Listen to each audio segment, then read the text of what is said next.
김성남 업사부님과 함께 이어갑니다. 업사부님 안녕하십니까? 네, 안녕하세요. 반갑습니다. 아프리카TV에서 업사부로 방송하는 김성남입니다. 네, 업사부님과 함께 지금 이 변곡점을 좀 지나가고 있는 시간에 연결이 늘 되는데요. 오늘 시장 같은 경우는 움직이는 종목들이 좀 뚜렷한 것 같은데 일단 시장에 대해서 어떻게 보고 계신지 궁금합니다.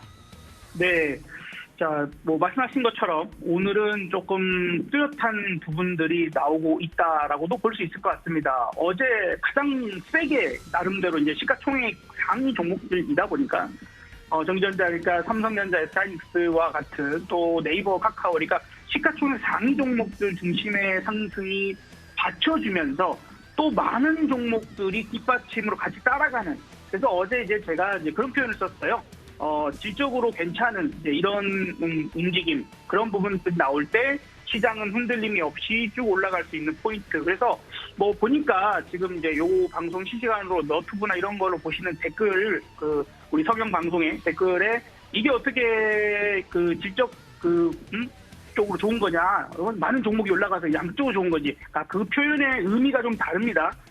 시장이 중간에 올라가다가 쉽게 꺾여버리는 그런 시장이 나오는, 그러니까 저는 이제 파생 상품 매매도 같이 병행하고 있기 때문에 그런 표현을 드린 거예요. 그래서 그 부분을 약간만 풀어드리면, 이 삼성전자, 하이닉스와 같은 이런 종목군들 몇몇 정도 종목으로만, 종목 수가 작은데 시가총액 상위 종목 중심으로 해서 지수를 끌어올릴 때, 이때를 그렇게 내용적인 부분이 좋지 않은, 질적으로 그렇게 좋지 않은 내용으로 봅니다. 물론 양쪽으로도 안 좋겠죠. 그래서 애초에 별로 그렇게 썩 좋지 않은 부분이에요. 그래서 그 해당 종목들만 꺾여버리면 지수가 확 꺾여버리기 때문에 그런 표현을 썼던 거고요. 어제 같은 경우는 상승 종목 수가 원체 많았죠. 그러니까 삼성전자, 하이닉스뿐만 아니라 네이버, 카카오뿐만 아니라 이 종목들이 중심을 잡아주면서 은행주, 증권주, 금융주 전체적으로 다 좋았고 전체적으로 끌어닥치는 상황이었기 때문에 큰 흔들림이 없을 거다라는 의미로 그렇게 말씀을 드렸다는 거 한번 좀 표현을 드려봅니다. 궁금해하시는 것 같아서 일단 답변 드려봤고요. 지금 오늘은 그런 부분에서는 좀 변화가 생겼죠. 오늘은 그런 부분에서 일단 대형주가 29도, 30도가 기준입니다. 코스닥이 24도. 그래서 분명히 어제보다는 오늘이 훨씬 약해져 있고 지수를 좀 크게 왔다 갔다 할 수 있을 만한 삼성전자, SI닉스가 상당히 좀 흔들리는 그런 부분들을 보여주고 있구나. 그런 부분에서는 좀 더 명확한 것 같습니다. 반면에 우리가 이번에 시장이 상승하게 된다라면 지난주에 그래도 주도주 섹터에서 요거 하나는 뺏기면 안 될 것 같습니다라고 얘기했던 게 바로 자동차였어요. 그래서 아마 우리 제 방송 요렇게 부분에서 제목에 현대차 이렇게 올려주신 것 같은데 지금 현대차, 기아를 비롯해서 자동차 섹터가 시장이 조금 눌려도 셉니다. 그렇죠. 그 전에도 어제 그러면 삼성전자, 하이닉스 중심으로 상승할 때에 약했냐? 약한 정도는 아니다. 마이너스가 크게 들어가거나 이렇지 않았거든요. 그런 부분에서는 역시 일단 자동차 섹터는 시장이 완벽하게 바닥을 찍고 올라갔다라고 칠 때 올라가는 그 구간에서 주도주 역할을 잘 할 것 같은 그런 섹터로 일단은 기억을 하고 있어야겠구나도 생각을 좀 해봐야 될 것 같습니다. 지금 사실 계속해서 그런 말씀을 좀 드려요. 내일 하루를 바로 예측하기가 좀 어렵거든요. 내일 하루를 바로 예측하기가 어렵고 그렇기 때문에 시장 전체적으로 뭔가가 큰 변화가 있냐? 그렇지 않습니다. 그냥 경제 지표 하나에 울고 웃고 누군가가 말을 이렇게 했냐 저렇게 했냐에 따라서 시장이 오르렀다 내렸다가 반복되고 있는 그런 상황. 그러니까 아직도 중심을 제대로 잡고 있지 못한 상황인 거죠. 그래서 어제 하루 정도는 괜찮겠지만 조금 다시 내려오는 경우가 있다. 그래서 이런 부분들 그거에 비하면 아직도 탄탄합니다. 어제 원체 세게 올랐기 때문에 일단은 이제 괜찮아 보이긴 합니다만 첫 번째 이렇게 한 달 넘게 20선을 깨고 내려왔던 이런 하락이 나온 이후 우리 코스피는 첫 번째 21선 돌파거든요. 대형주들이나 일반 종목들도 그런 경우가 많습니다. 그렇게 안 될 수도 있지만 주식에도 100%는 없으니까요. 20선을 돌파한 이후에는 한 번이라도 내려주는 경우들이 많아요. 근데 그걸 내려줬을 때 전 저점이 깨지지 아니하고 다시 끄집어 올릴 때는 추가적으로 더 올라갈 확률이 높다는 거죠. 어쨌든 가만히 생각해 본다면 우리가 도대체 주식 투자를 하면서 무슨 공부를 하는가, 차트 공부는 왜 하는가, 뭐 거래량 공부는 왜 하는가, 막 이런 것들을 한번 생각해 보십시다. 확률 싸움이거든요.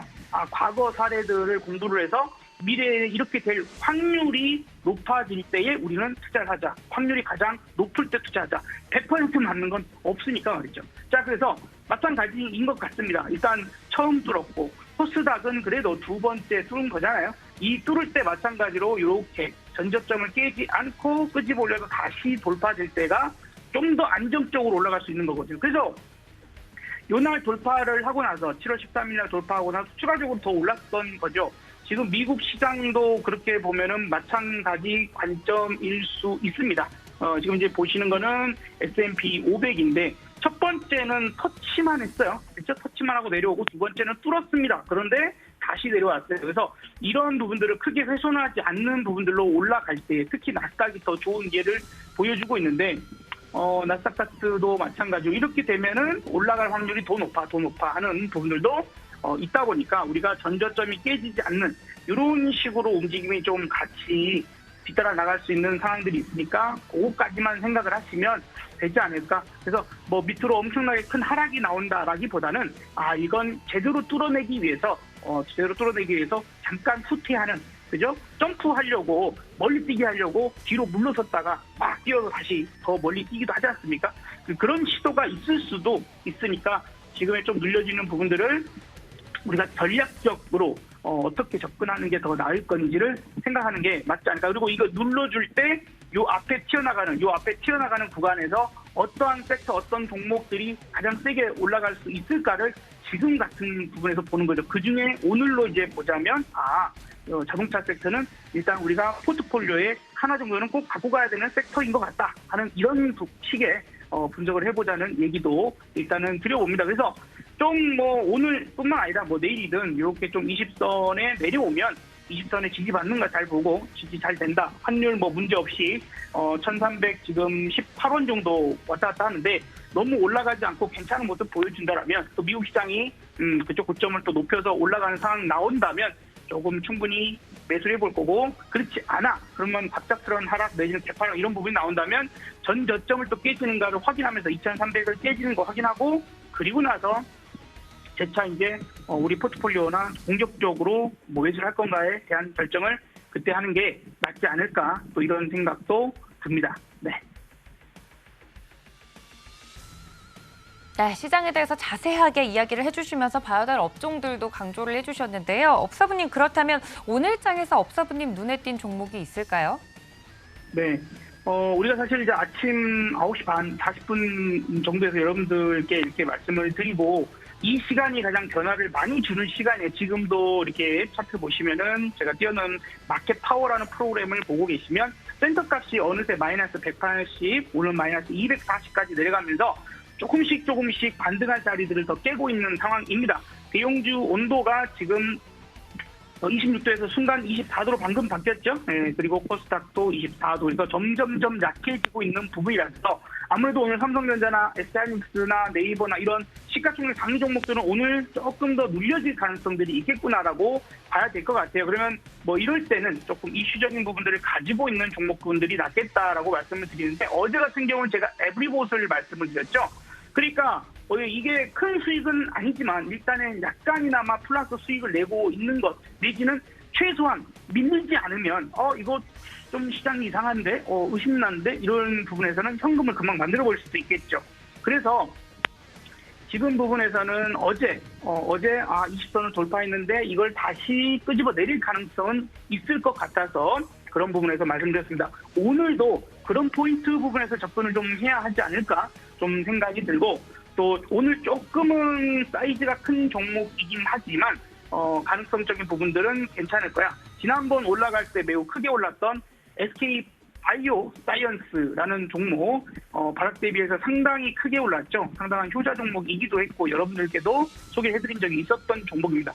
눌러주는 부분들에서 최근 코로나 확진자 수가 전 세계적으로 다시 강하게 올라오고 있는 중에 있죠. 그러는 사이에 뭐 원숭이 두 창이다. 그러는 사이에 또 가나에서 초콜릿 좋아하시죠?